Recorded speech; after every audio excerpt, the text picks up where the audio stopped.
एक बहुत बड़े अल्लाह के वली गुजरे, हम लोग नहीं, हम वली नहीं, गुनहगार है। एक बहुत बड़े अल्लाह के वली गुजरे, शायद आपने नाम भी नहीं सुना होगा, उनका नाम था हाईवा। बोलो क्या नाम था? हाईवा। फिर बोलो क्या नाम था? वो जो बयान करते थे वो कुर्सी पे बैठ जाते थे, सामने हदीस की किताब होती थी, मेरे दोस्तों पूरा मैदान रोज गचा गज भरा होता। वो क्या नाम उनका? हजरत हाईवा। बोलो क्या नाम? वो जब हदीस पढ़ाते थे ना, रोज माँ आती थी, माँ की उम्र थी 100 साल। अरे बोलो माँ की उम्र कितनी थी? वो आती थी, पूरे मजमे में आती थी और कहती थी आई ना इब्नी हाईवा, आई नबनी हाईवा, अरे मेरा बेटा हाईवा कहाँ है? 100 साल की बूढ़ी अम्मा जोर से डंडा लेके आती थी, और मेरा बेटा हाईवा कहाँ है? मेरा बेटा हाईवा कहाँ है? रास्ता करो, रास्ता करो। वो हजरत हाईवा सबक पढ़ाते पढ़ाते रुक जाते और कहते मेरी माँ को आने दो, नहीं तो नाराज हो जाएगी। माँ आती थी, वो डंडा लेके आती थी ना, सीधा इनके सर पे मारती थी। किनके सर पे? और क्या बोलती थी मालूम? अलकिल होबू वाली दज्जाजा, अरब के रहने वाले थे।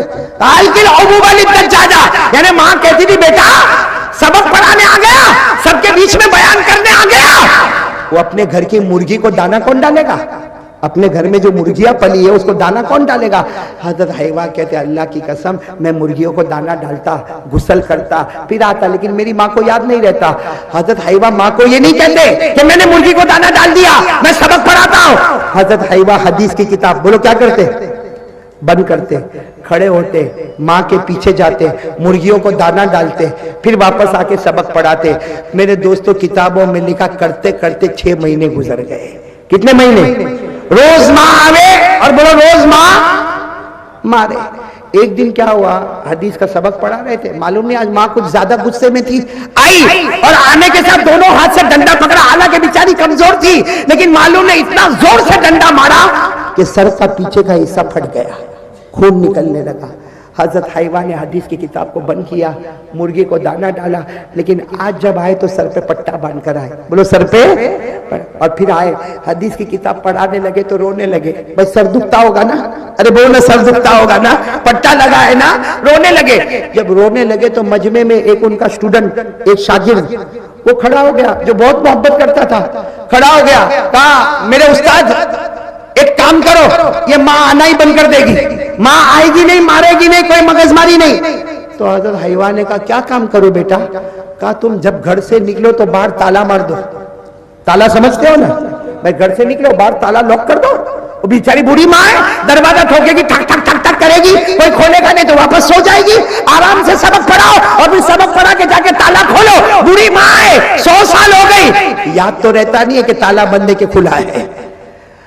हजरत हाईवा ने वो अपने स्टूडेंट को कहा तेरी राय तो बहुत अच्छी है कि ताला लगा दो तो मेरी माँ आएगी नहीं, लेकिन का प्रॉब्लम ये है मैं घर पे ताला लगाऊंगा, रात को सोऊंगा तो मेरे ख्वाब में ताला पड़ जाएगा।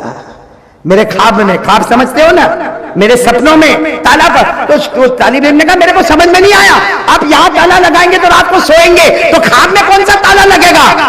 हजरत हाईवा ने रोते रोते कहा तुम्हें नहीं मालूम, रोज रात को सोता हूँ, ख्वाब में मेरे नबी मेरे पास आते हैं। बोलो ख्वाब में मेरे नबी मेरे पास आते हैं और आकर पूछते हैं आज तेरी माँ ने तुझे कहाँ मारा? मैं कहता हूँ यहाँ मारा तो मेरे नबी अपना मुबारक हाथ यहाँ पे रख देते। मैं कहता हूँ यहाँ मारा तो मेरे नबी अपना मुबारक हाथ यहाँ रख देते। हजरत हाईवा ने कहा वहाँ ताला लगा दूंगा तो ख्वाब में मेरे नबी भी तो नहीं आएंगे, इसलिए कि जो दिन में माँ की खिदमत करता है ख्वाब में नबी के दीदार से मारूफ हो जाता है, ख्वाब में नबी का दीदार उसे मिल जाता है। इसलिए मेरे प्यारों बहुत बड़ी अमानत है माँ। मेरे सब जवानों इरादा करते हो इंशाअल्लाह? कौन कौन इरादा करता है भाई? 3 की जगह मैंने 4 बातें बोली है, बोलो करेंगे इंशाअल्लाह? कौन कौन तैयार है भाई? माँ से माफी मांग लेंगे ना माफी जाके? अरे जाओ ना मेरे प्यारों, जाओ एक मर्तबा माँ से माफी मांग लो। मैं आपको माँ से माफी मांगने का तरीका भी बताऊं, सुनना है माँ से माफी मांगने का तरीका? भाई माँ के पास जाओ, सुनो सुनो इधर सुनो, इधर देखो, माँ के पास जाओ, माँ से माफी मांगने का तरीका ये, माँ को जाकर कह दो माँ मैं नालायक बेटा, माँ मैं बहुत नाराज, माँ मैंने तेरे को बहुत नाराज किया, माँ एक बार मेरे को माफ कर दे। सुनो, हमारे नबी ने फरमाया जिसकी माँ उसको बोले जा बेटा मैंने तुझे माफ कर दिया, अल्लाह आसमान पर कहते ए फरिश्तों, माँ ने बेटे को जमीन पर माफ कर दिया, मैंने भी आसमान पर मेरे बंदे को माफ कर दिया।